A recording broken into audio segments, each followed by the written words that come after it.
alive. It's alive. It's alive. It's alive.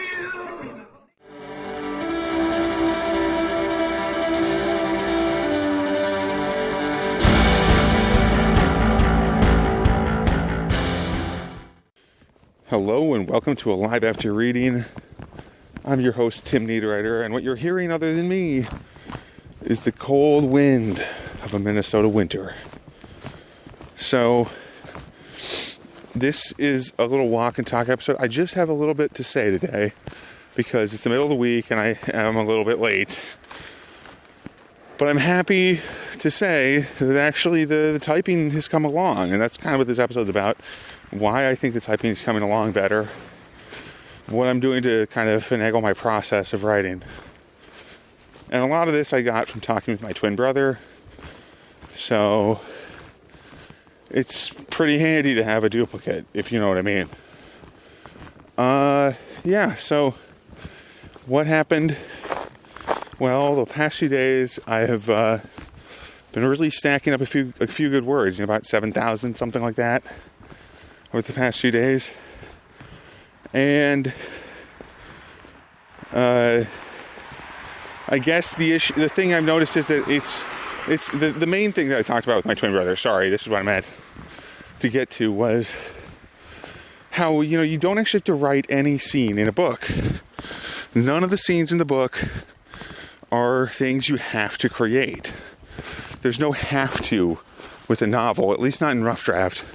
I mean, if you're writing to market, writing genre fiction like Chris Fox talks about, yeah, there are obligatory scenes. There's scenes that really, really are important to your genre or to your moment or to your story even. But it's up to you how you create those.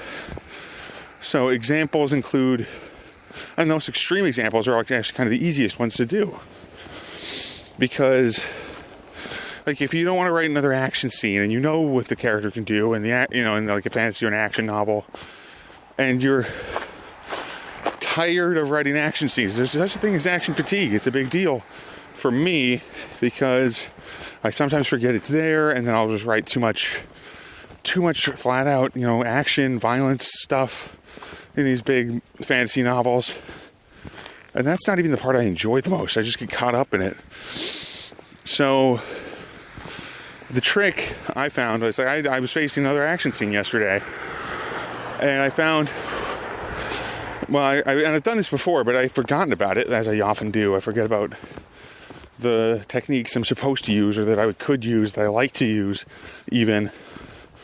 Or I say, I did that once, so I shouldn't do it again. But no, I did a similar thing. I was just it was a little different, but faced with this action scene where I knew the hero was going to mop the floor with his opponents, right? What did I do? Well, I've been stuck on it for a day or two. I've been I'm writing around this. I don't know what to do with this. And if I'd been able to interrogate myself, if I'd done that, I would have known I didn't want to write a blow-by-blow scene where the hero takes apart a bunch of mooks, basically. A bunch of monsters and minions and things. And also, that's pretty boring to read. I didn't think there's going to be an upward consequence of it, necessarily, physically speaking, anyway, for the hero or any of the other characters in the book. So what I did was, I kind of omitted the scene. The scene still happens. That's still part of the story. That moment still matters. And that didn't change. What I changed was how I portrayed it, which is to say that I was still in the hero's point of view, and he kind of just takes them apart in summary. He takes out 10 guys in summary because he's a super wizard guy. And that actually worked quite well, at least in the rough draft, and it's good enough for now, which is the other factor that I really want to get to. Not really good enough. That's not really a good way to put it. It's acceptable. It's elegant. It solves the problem of what goes there, And it even implies an IOU scene, which is something I've done as well in rough drafts, where I'll write IOU one action scene, one dramatic confrontation, one climax, and then I go back and do that during editing because I'm not in the mood for it right now. And I guess the core here is that you just want to keep going when you're writing a rough draft. At least that's what I do. I mean, I know some authors like to cycle through. Some do the Dean Leslie Smith thing. Maybe I'm just not experienced enough for that. Because Smith is, he is a veteran. He has like a lot of writing under his belt that I frankly don't at this point. And yeah, I might be getting gray in the beard, but I'm not ready to just say, okay, I write a book, I kick it out the door as soon as I'm basically done with one pass on it because I was so thorough with that one pass. Or whatever it is Smith does. I'm grossly simplifying what he does, but he cycles. He does multiple passes in one draft is what he does. So, yeah. What I'm looking at here is because I can do another draft. I can go over the book and not really edit it so much. I mean, honestly, I don't ascribe to heavy editing necessarily. I ascribe to getting things right, even if it just means you do it later.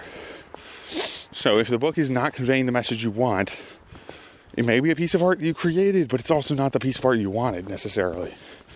And you can turn almost any piece of art into something you want, as a creator at least, without that much effort if you think about it and you put your mind where your heart is, really.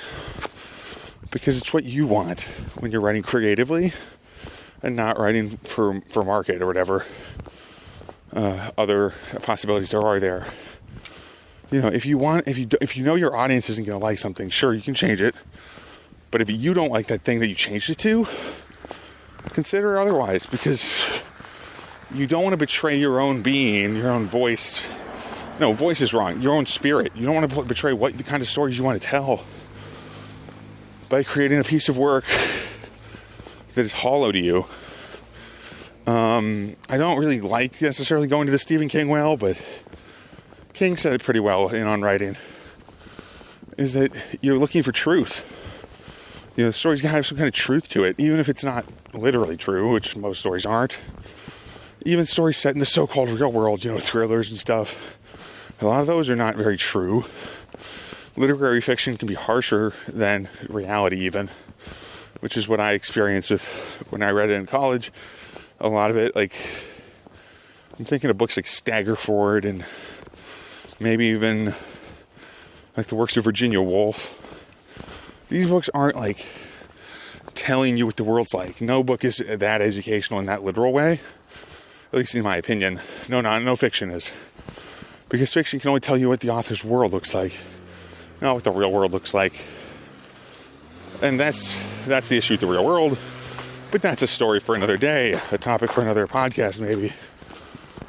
Don't want to go all Philip K. Dick on you and, you know, talk about reality not being reality or whatever. I think I just did, though.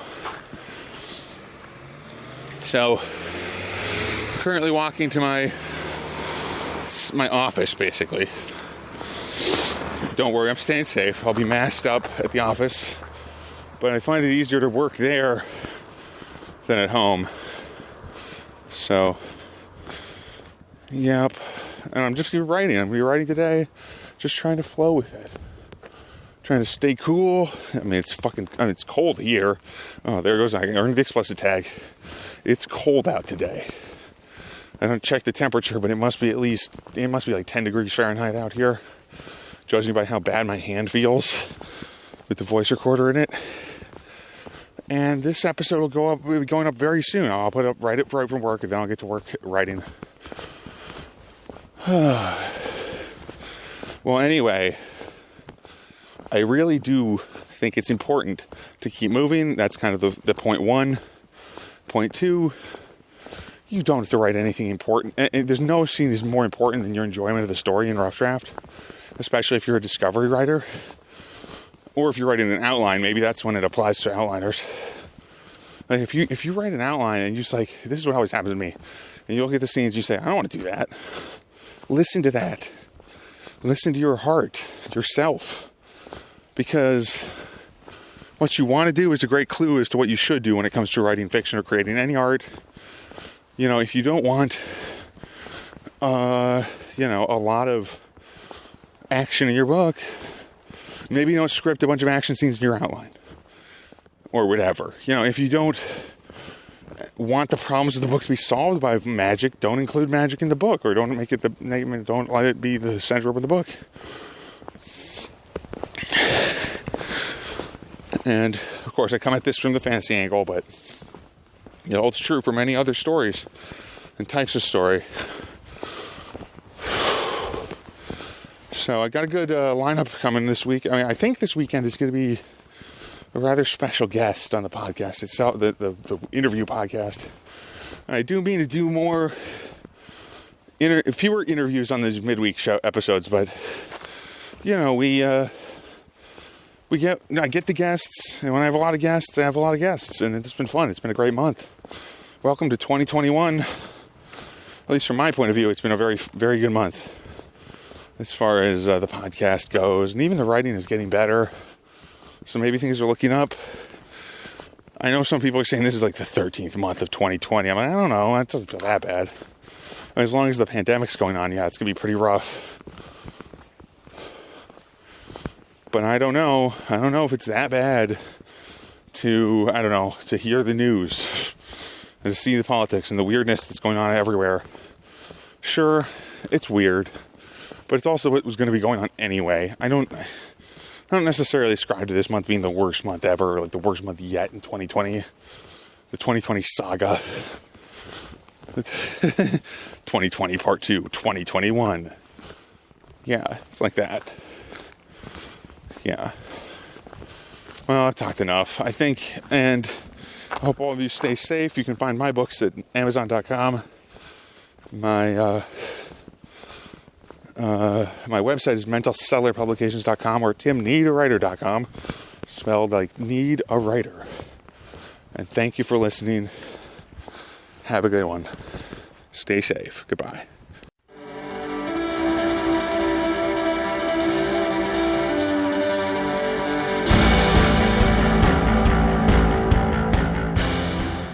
That tears it.